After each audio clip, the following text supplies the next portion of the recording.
A beautiful woman. When you met her, you just fell in love with her. A trio of lovers. To me, it just sounded like insanity.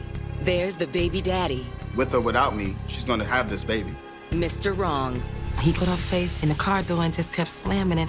And the man of her dreams. She saw this guy and she's like, wow, it's her knight in shining armor. But this web of romance and desire was wound so tight, when it snapped, all hell broke loose. That cannot be my sister. You understand? This torture, it was sickening. Why would somebody shoot her in the head? Doesn't make sense. Was it a homicide? Was it a hit? Was it a drug deal? Everyone wanted to know. I can't even explain the feeling of how I felt knowing that my cousin was dead mysteriously. It was sickening. It's something that, I haven't seen in my entire career.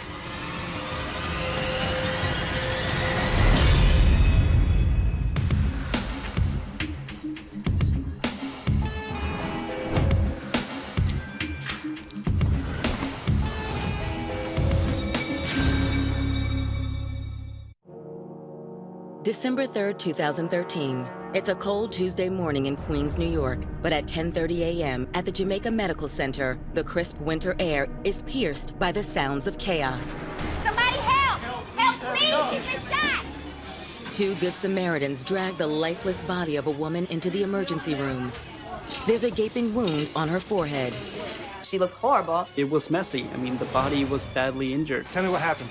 She was lying on the corner of Sutphin Boulevard. They found her out on the street and wanted to make sure she got proper medical care. She's saying, listen, it looks like she got shot in the head. She needs help. But there's nothing ER doctors can do. The injured woman is pronounced dead on arrival. What caused this young woman to end up in the emergency room with these serious injuries? Was it a robbery gone wrong? Was it a homicide or a hit? Medical personnel search the woman's personal belongings and ultimately identify her as 38-year-old Sheryl Outerbridge. They don't know much at this point. They know that Sheryl Outerbridge is a 38-year-old female. She is a single mother. She lives in Harlem. She works in Queens. And she doesn't have any real criminal history. She appears to be just your average law-abiding citizen.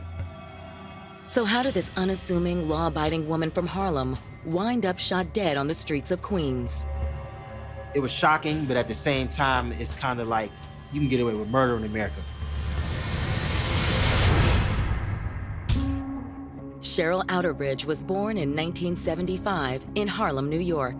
When Cheryl was born, we were all thrilled. I was the big sister. She was the little sister. I used to read to her in my mother's belly. And I used to kiss my mom's belly at night and tell her, good night, little sister. We were living there in the projects with our mom. We spent a lot of our formative years in Harlem, though we did live up in Washington Heights for a period of time. Cheryl, we're supposed to be eating. Cheryl was very gifted. She was a self-taught speed reader. She could read a book a day. Cheryl was definitely a role model of mine, being that she was older. She was very wise as a youngster. She was the reader, she was a smart girl. She was one that her family thought was going to really make it because she always had her face stuck in a book. Cheryl's love of reading helped keep her safe during her formative years. Harlem back then was definitely what some would call the hood. There were robbings, there were murders, stabbings, shootings, drugs everywhere.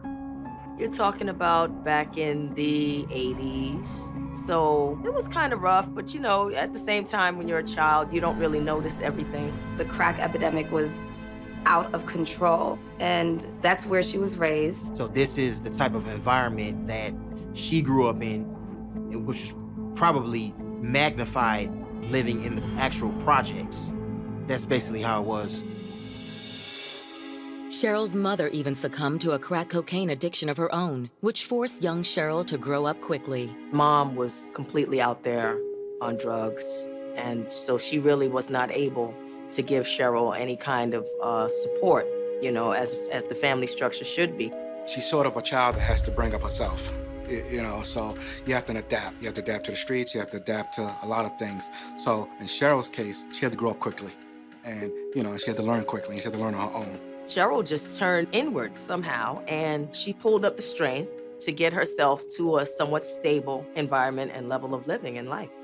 By the time she was 17, Cheryl's hard scrabble upbringing had taken a toll on her studies. Cheryl did not graduate, but it wasn't because she didn't have the academic capacity to do so. It was more so that there were a lot of life challenges going on in her life. When you're concerned about where you're going to be living, it's hard to stay focused on school. When you're concerned about how you're going to make it day to day, you know, food, money, expenses, etc. But Cheryl was never one to throw in the towel. Shortly after dropping out, she passed the high school equivalency exam, which she parlayed into a series of increasingly well-paying jobs. I remember at one point she was working at an investment firm, and when I called the number, a secretary picked up. She had her own secretary. My little sister had her own secretary. It was like amazing to me. With her brains, ambition, and undoubted good looks, Cheryl had men falling over each other for the chance to ask her out. The guys were definitely interested in her. We had our day playing the field. Cheryl was small in her frame, but she had curves. You know, she was built just right. You know, I guess they would call it a Coca-Cola body. Sheryl was very appealing to the opposite sex, and she had a lot of attention from the neighborhood in Harlem. A lot of people really wanted to try to, you know, get with her. Including a handsome man named Curtis Clements, who caught Cheryl's eye walking down the street one day in 1995. Excuse me. Slow down just a second. How you doing? She had walked past me, and she just, a bright smile, she had her hair done, she just looked real nice. And I just had to stop her, you know. I started talking to her, and things just progressed slowly, but then fastly. Even though Curtis was a few years younger than Cheryl, that did not affect the relationship. Cheryl actually liked his more loving, youthful spirit. There was a little age difference. I carried myself, of course, different, so, you know, she wouldn't have noticed that I was younger than her, because she already assumed that, you know, I was either her age or maybe a little bit older. The chemistry between Cheryl and Curtis was so palpable that just a few months into their relationship, Cheryl made a surprise announcement. I'm pregnant. How did that happen? You know how that happened. She wanted this child very much, because when she brought it to my attention, she basically told me, with or without me, you know, she's gonna have this baby. You know, and I was with her. On September 13th, 1996, Cheryl gave birth to a son, Curtis Jr. The three were the picture of happiness, but after 18 months, the couple began to drift apart. I think it was kind of mutual understanding. We just went our separate ways, man. You know, we just, you know, we moved on. And then, tragedy struck. Her mom was a drug abuser who eventually died of AIDS, and that really impacted Cheryl. She loved her mother, man, and I know she loved her much, because when she passed, it hurt her. It hurt her real deeply. She would tell me that, you know, her mother's doing this and that, but at the end of the day, she loved her mother. In the wake of her mother's death, Cheryl was so overcome with grief that she started to worry she couldn't be a good mother to Curtis Jr. Shortly after that, Cheryl made the gut-wrenching decision for Curtis Jr. to live with his father full-time. My mom would always tell me that I had to live with my father for a little while because she was grieving, she was going through so much. Just take good care of him. I got you. I'll be around. Be back when I get myself together. I just cared for my child, make sure my child was fine. You know, that was our concern. But out on her own, Cheryl's depression only deepened.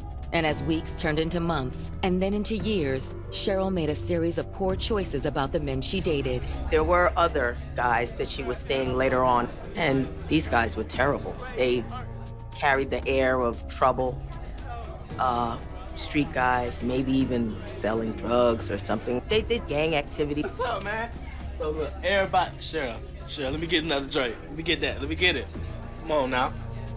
That's how you gotta do it. You gotta have these girls in check. It was just all wrong.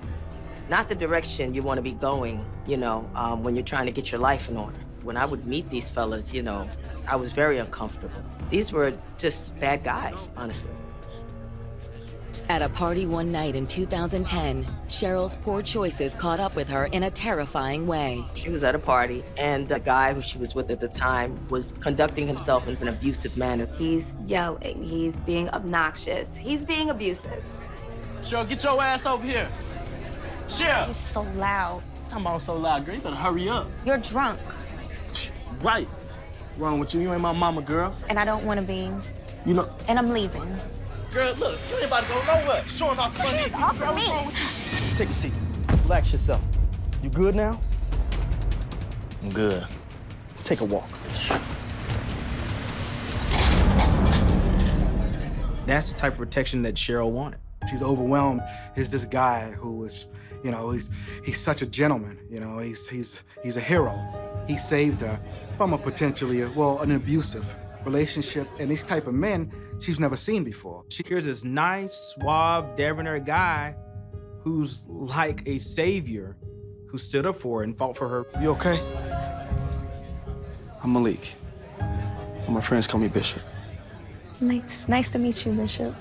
Malik was the epitome of tall, dark, and handsome. He was almost 6 foot tall, slender built, but a little muscular. He seemed very interested in what she wanted and how she felt, and that's how he swept her off her feet. There was this instant connection. Both of them knew that they were totally attracted to each other. After that, then they started to see each other. They were inseparable. They were everywhere together. She was in love with him. He was in love with her. And they just had a very close relationship from the start. Malik was spending a lot more time with Cheryl and actually part-time moved into her apartment. Cheryl was so in love with Malik, she even got a tattoo of his nickname in a place only he could see. I have something I want to show you. For her birthday, she treated herself to a tattoo, Bish Baby, which was a nickname for Malik. With Malik by her side, Cheryl began rebuilding her life. She rekindled her relationship with her son, Curtis Jr., and managed to get her career back on track. My mom had just got a job in Queens, and Malik lived in Queens. She was a phone operator for one of the companies, you know, helping out people who called, like customer service. So, decent job, paid kind of good. It was a long subway ride from Cheryl's apartment, so oftentimes she would stay in Malik's apartment in Queens. She still had an apartment in Harlem, but she would stay there for weeks at a time. Cheryl had a great job at this point. She was with the man of her dreams, and they were in love, and they were living together. But as the gruesome events of December 2nd, 2013 can attest, Cheryl's dream life had a dark side. And as the investigation into her murder unfolds, those closest to Cheryl must ask themselves, had her hard-knock past come back to haunt her?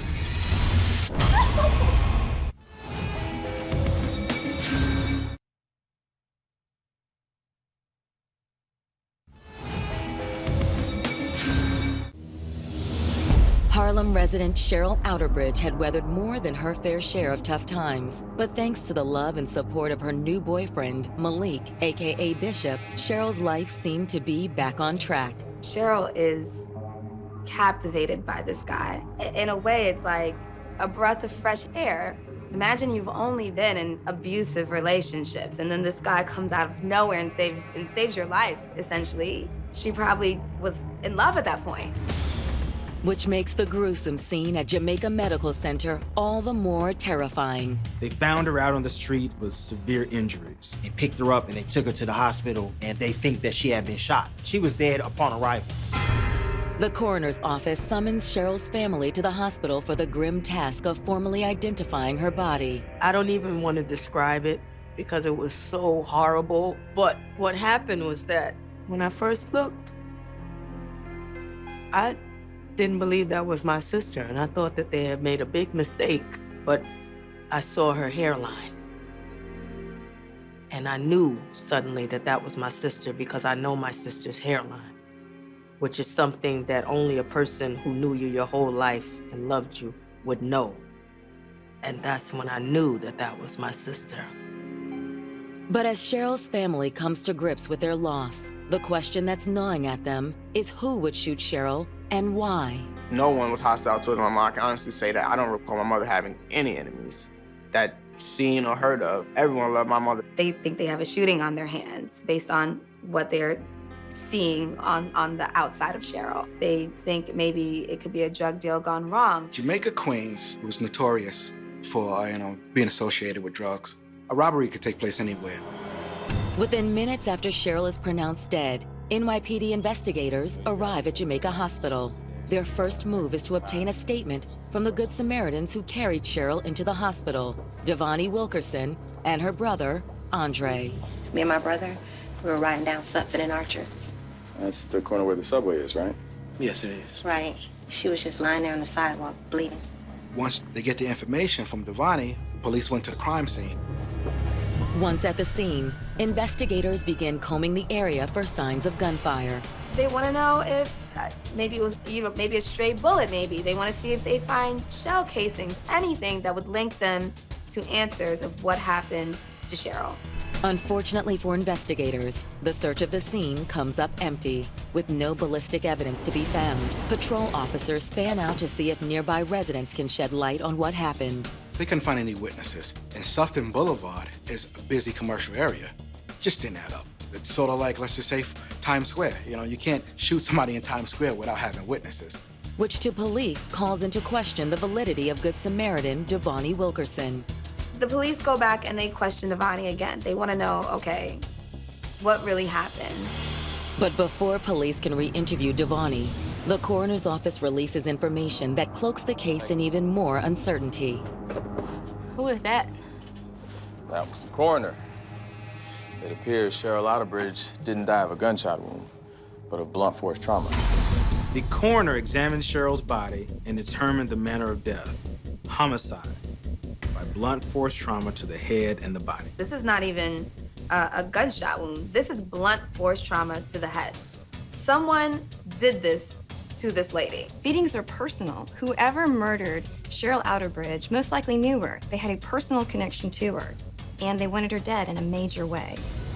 But who among Cheryl's circle of friends, family, and co-workers would want her dead? The answer to that question will send police down a convoluted path, one beset on all sides by jealousy, lust, and innuendo. Members of the community were saying, whoa, this is not normal. You're in this weird relationship. You must have done something to Cheryl.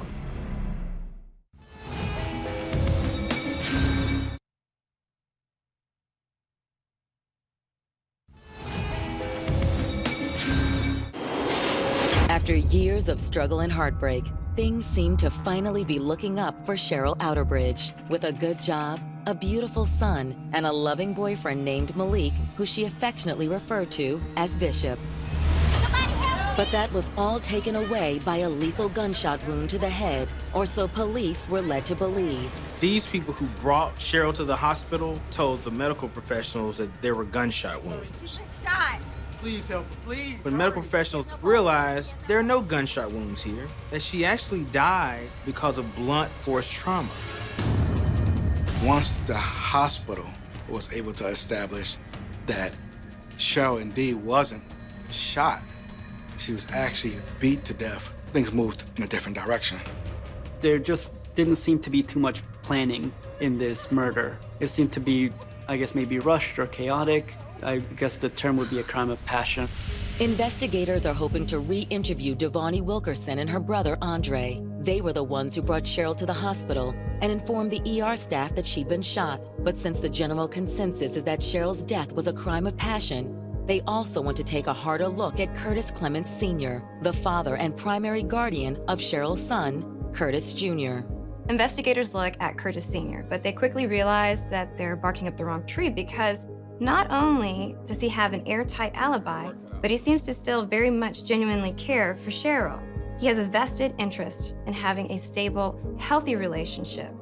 And the more stable Cheryl is, the better mother she's going to be to their son, Curtis Jr. Curtis stepped in and took very good care of Curtis Jr. And our family, we were grateful and we were happy because Cheryl at that point, she was suffering a lot of challenges and she had a lot of issues to deal with. And so it was great that he stepped up as a father and did the right thing for his son. I think everybody should feel that way about their children. I mean, that's your child. You know, you should feel that way about your child. So it was no problem for me to do what I had to do. Although Curtis Clements Sr. is quickly ruled out as a suspect, there's another man from Cheryl's more recent past who piques the interest of police. She was at a party, and someone who she was dating at the time that was being abusive to her, who was her boyfriend, you know. But what I understand is that Malik kind of ran the guy off. He displayed violence towards Cheryl in their relationship, and then she left him for Malik. Could he have beaten her to death as payback for leaving him? Well, yeah, he could have. There's just one problem. Nobody really knows this guy's name. This is a guy that Cheryl was dating at the height of her depression, when she was pushing her family away, trying to deal with the death of her mother. She was partying a lot, and she was hanging out with guys who were horrible influences on her. As patrol officers pound the pavement in an effort to unearth useful intel on Cheryl's ex-boyfriend, investigators turn their attention back to Devani Wilkerson, the Good Samaritan who brought Cheryl into the hospital, but who also inaccurately described Cheryl's injuries as gunshot wounds. Police suspected Devani wasn't being truthful with them. Devani's story had some holes in it. She was taken to the precinct, by investigating detectives.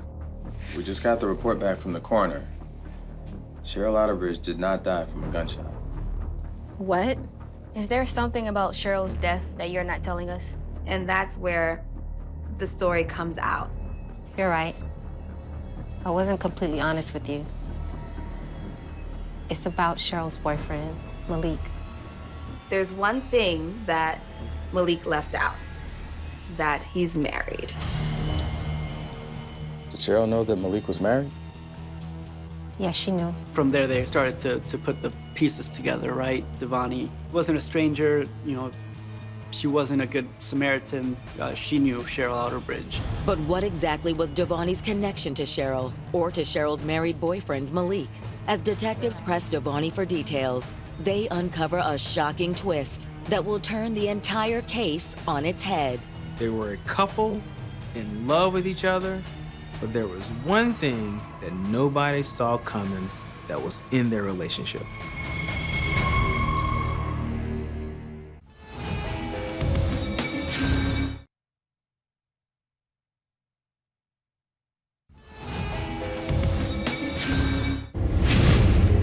In Queens, New York, investigators have learned that 38-year-old murder victim Cheryl Outerbridge was killed not by gunfire, but by blunt force trauma. It was trauma. She was actually just beaten to death. Well, when somebody beats you, the first thing we was thinking, had to be somebody she was dealing with. Investigators have ruled out Curtis Sr.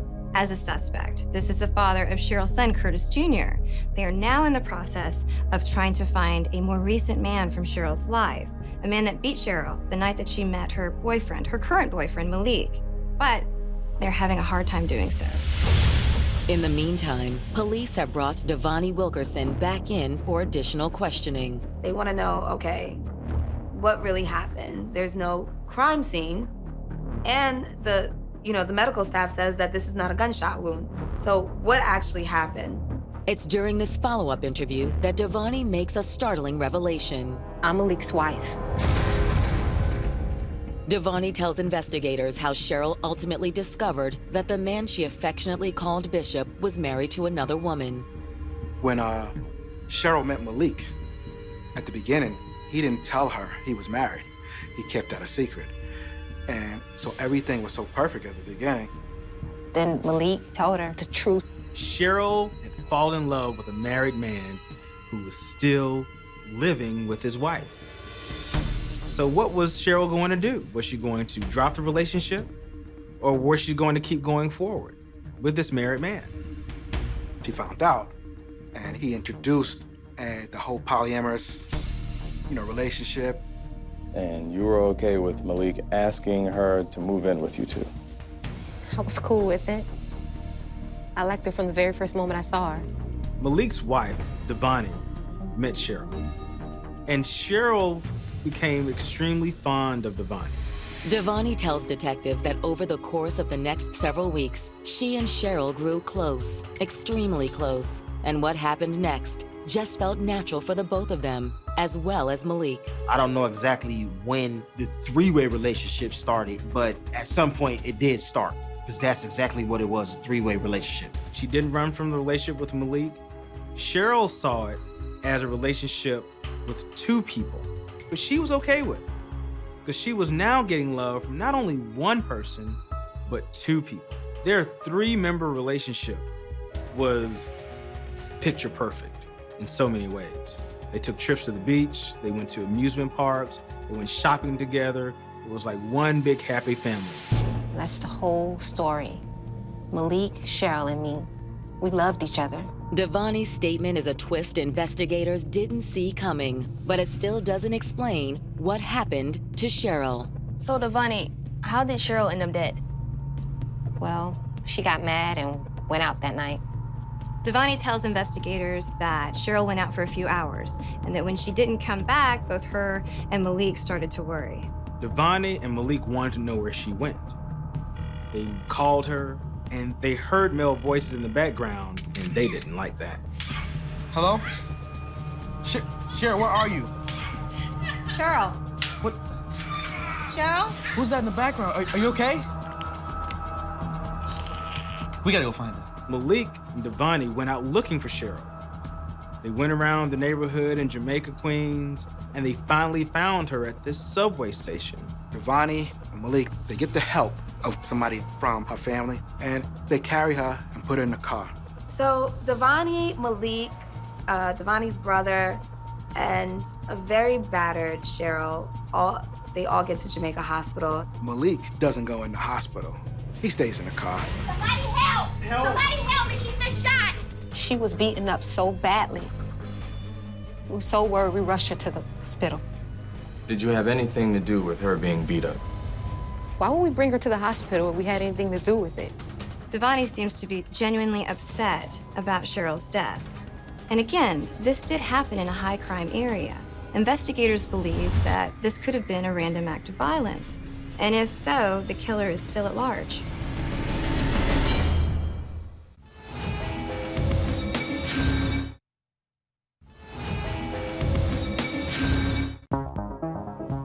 Detectives in Queens are investigating the brutal murder of lifelong New York resident Sheryl Outerbridge. In doing so, they've discovered that Cheryl was involved in a three-way romance with boyfriend Malik Wilkerson and his wife, Devani. It was like one big happy family with all three of the adults, so everyone was happy.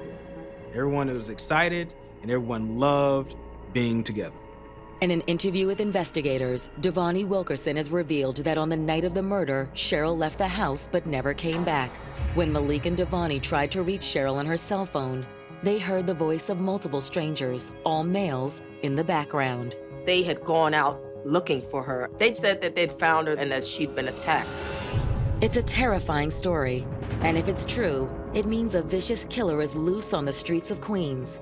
But as they examine the area around the Sutphin Boulevard and Archer Avenue subway station, investigators grow increasingly skeptical of Devani's statement. When the police went there was absolutely no sign of evidence of any kind that any altercation of any kind had taken place there. So they immediately knew, listen, this is not the crime scene. Investigators decide it's time to take a harder look at both Devani Wilkerson and her husband, Malik. They both had records, nothing too serious, but Malik had a criminal record, assault and petty larceny, things like that. Malik got in trouble from an early age. Been arrested 21 times. He says a couple of mix-ins that were pretty serious. A couple of mix-ins with drugs, an assault. So while Malik was smooth, he was debonair, he was caring, he was affectionate, he did have a rougher side to him. By itself, Malik's somewhat lengthy rap sheet doesn't necessarily make him a suspect, but it does prompt investigators to dig deeper into his and Cheryl's life together. They start by heading to Cheryl's apartment in Harlem, where she and Malik had often stayed during the early stages of their relationship. In speaking to Cheryl's neighbors, investigators get a far different and far more violent picture of Malik. So tell us, what do you know about Malik? What did you see? I saw that Malik was very violent towards her. There'd be times where she'd come back to Harlem, she'd have a black eye. Neighbors were saying she was in an abusive relationship. Had they talked to the boyfriend? Someone said that they've seen her and she would have bruises on her, and they were like, "Oh, what happened? What's up with you?" And she told them one time he got mad and put her face in the car door and just kept slamming it and broke her jaw and she had to have her jaw wired shut. It's like, who does that? It was like why she couldn't get out. They said she tried, but he threatened her. When Cheryl's family is informed of the domestic violence allegations, they're stunned. We've spoken to some of her neighbors, and they reported abuse allegations against Malik. Abuse? What kind of abuse? It wasn't that we didn't care about her, and it's not that we didn't love her. It's that we didn't know the full extent of what was going on with her. We would only see her occasionally at family events like barbecues or maybe around Christmas time or something like that. She was telling me how she was trying to get her life together, you know, and she was in a situation that she was trying to move away from. We didn't get into too many details. I wish she would have explained to me what she was going through. She said it was a long story. She didn't want me to know. But she talked with joy still, so it was like I couldn't pick up on that. I wish I would have known. As shocking as they are, the abuse allegations give police ample cause to treat Malik Wilkerson as the prime suspect in Cheryl's death. Less than 24 hours into the investigation, detectives pay a visit to Malik's home in Queens, the one he shared with Devani and Sheryl. Hello, Ms. Wilkerson. Is your husband home? He's not here right now. Can you come down to the station and answer more questions for us? Yeah, I'll go. Okay. With Malik nowhere to be found, police bring Devani back to the station for a third round of questioning. Look, no more lies, Ms. Wilkerson. We know about Malik's record. We spoke to neighbors and did background checks. He used to hit Sheryl, and she wanted to leave. What happened the night Sheryl got killed?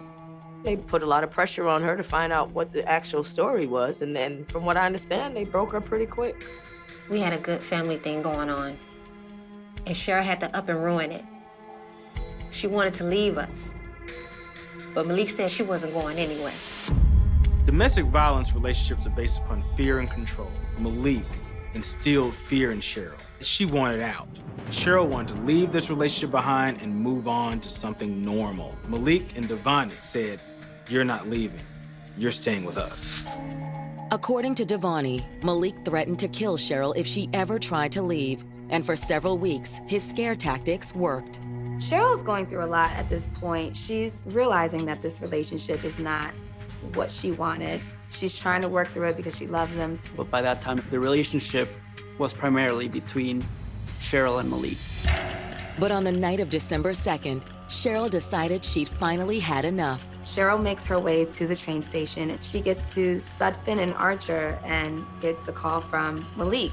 He's asking where she is because at this point, he can probably feel that she is trying to make her way out. Cheryl, where you at? I'm about to get on a train, Malik.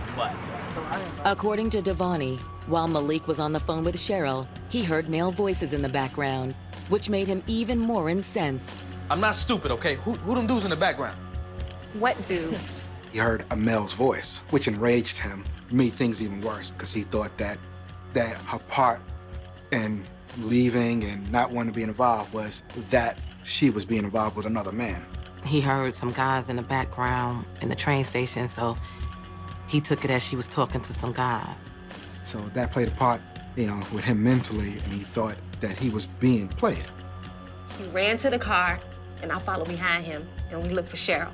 They actually drove around looking for Sheryl to bring her back home. So they actually find Sheryl at the Sutphin Boulevard train station. Get in the car. I said get in the car. Get in the car now. Malik gets out, physically grabs her, drags her into the car, and they bring her home. And things get pretty much deadly. What are you doing, Malik? Disrespect me! Kids! Shoot! Malik, stop! Shut up! I couldn't believe how crazy Malik got. He got crazy. Fighting back tears, Devani details the violent beating Malik rained down on Sheryl. Get the hell out of here!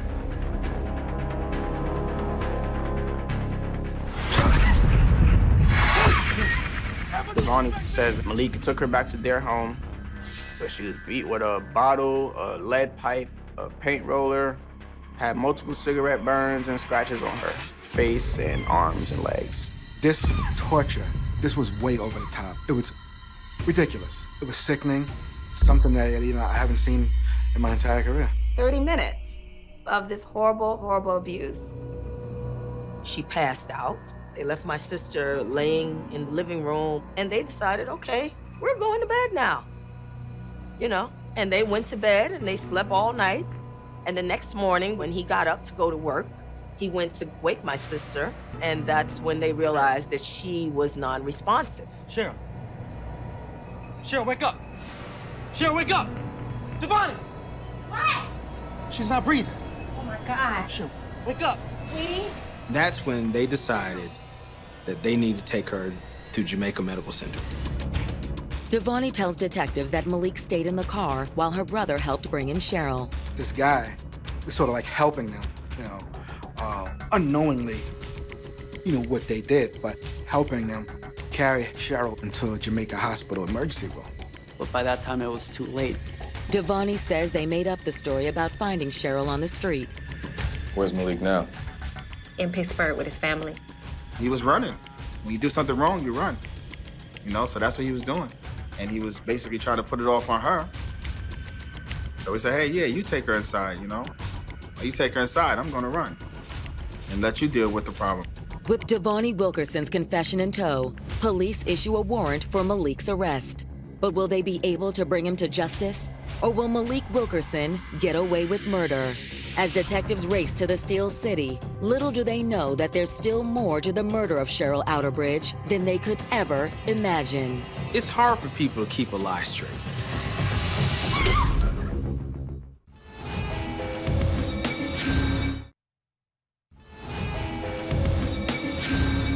The investigation into the murder of Harlem native Sheryl Outerbridge has revealed a steamy three-way romance between Cheryl, her boyfriend Malik, and Malik's wife, Devani. But according to Devani, the relationship had turned violent, and when Cheryl tried to extricate herself, Malik savagely beat her, then left her for dead in their living room. Devani revealed that her husband Malik had beat Cheryl because he was jealous and he couldn't take that she was about to leave. And so he beat her to that state that she was in, and he ran off to Pennsylvania.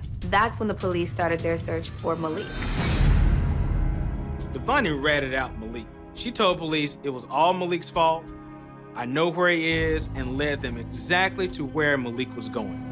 On December 7th, 2013, just 4 days after the murder, authorities tracked down Malik Wilkerson. The police find Malik, and he's in Pittsburgh, hiding out with family. They arrest him immediately, and they bring him in for questioning. We know what you did to Cheryl. I don't know what you're talking about. We spoke to Devani, and she told us everything that happened. You know how you beat Cheryl to death? But when detectives grill Malik about his involvement, he claims there's more to the story than what Devani has told them. Look, y'all need to talk to her again, because that's not how it went down. Why don't you tell us how it went down? I'm not saying anything. Y'all need to talk to her. With Malik refusing to play ball, detectives pressed Devani for more information about Cheryl's death. Listen, Devani, we talked to Malik. You sure there isn't anything else you need to tell us about what happened that night? Devani's story started changing. Bit by bit, they got the details from her. They broke her, basically. And eventually, she told them the whole thing. Well, when we brought her back to the house, Malik didn't just start beating her.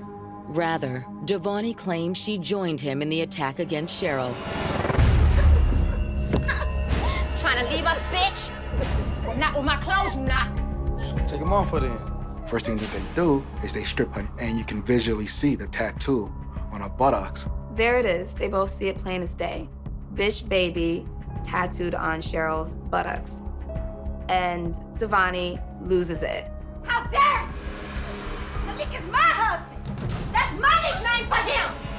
Cheryl had recently gotten a tattoo without Devani's knowing of Devani's actual pet name for Malik. This enraged Devani, of course.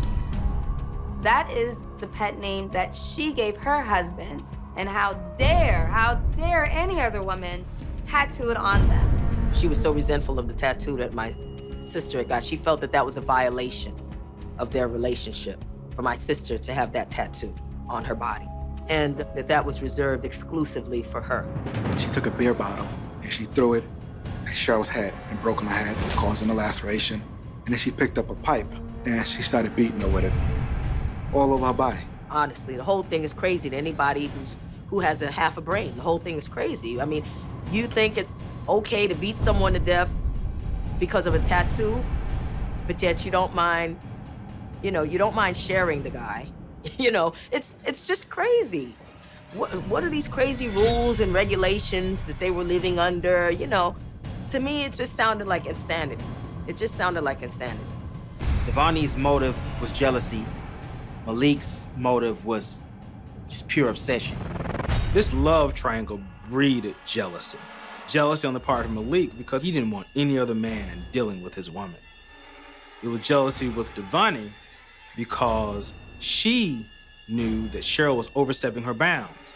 She had a tattoo of her man's name on her body. And it was a perfect storm for a murder. Most people realize that a relationship basically is only going to work with two people. Once you start adding a third person, a fourth person, or whatever the case is, once you start adding more people in, now you're going to have imbalance and drama. That's how those things mostly end up, For detectives, Devani's statement solidifies their case. They formally pressed charges against Devani and Malik for the murder of Sheryl Outerbridge. The story that they were trying to sell was basically that Cheryl had gone out and that when she didn't come home or whatever, by the morning time, they'd gone out looking for her, like they were good Samaritans. That's how they tried to present themselves. Like we were so concerned about her, when in fact they were the ones who had killed her. In June of 2014, Devani Wilkerson agrees to plead guilty to second-degree kidnapping and manslaughter. A year later, Malik Wilkerson pleads the same. The judge sentences them both to just 20 years in prison. In order to have murder, you gotta have the intent to kill this person, to take this person's life. Manslaughter comes into play when you intend to hurt this person, but you don't intend to kill him. So in this particular case, the district attorney was willing to agree to the fact that maybe these two wanted to brutally hurt her, but they didn't mean to kill her. Sheryl Outerbridge's friends and family are livid. 20 years, that's it. I don't feel like justice was served. I really don't. I believe that 20 years was nowhere near enough to suffice for what they did to my mother. They took someone else's life. You should live your life out in confinement. You should not be able to see daylight again. This hurts me, knowing that they will be able to walk free one day. I despise the monsters, because she was a good person. We all go through things. We all make mistakes. We all, done our dirt and wrong in life. But I tell you what, she ain't deserve, no matter what was going on, she ain't deserve to be taken from us like that. Her heart was too big. She was full of love. It was senseless. But despite what they feel is a lack of justice, Cheryl's loved ones will never forget the beautiful, kind-hearted woman who worked hard to overcome adversity, only to die at the hands of the two people she believed truly loved her. I still smile because I see her smile whenever I think of her. I don't think of her as how she died. I think of her as how she was growing up. Loving, caring, funny, feisty. And if she was your friend, she was your friend. That's how I remember her. I wish she was here. I just wish she was here. I miss you. I love you. If I could, that's what I would say. What I would like people to remember about my sister is that she was a fighter in life. She never gave up. How strong her personality was. How infectious her laugh was. She could make anybody feel warm and accepted. When she was gone from our family, it's like that we lost one of our brightest lights. I just want to say rest in peace, Cheryl. She's at peace now. And the rest of us are left behind here to deal with the pain.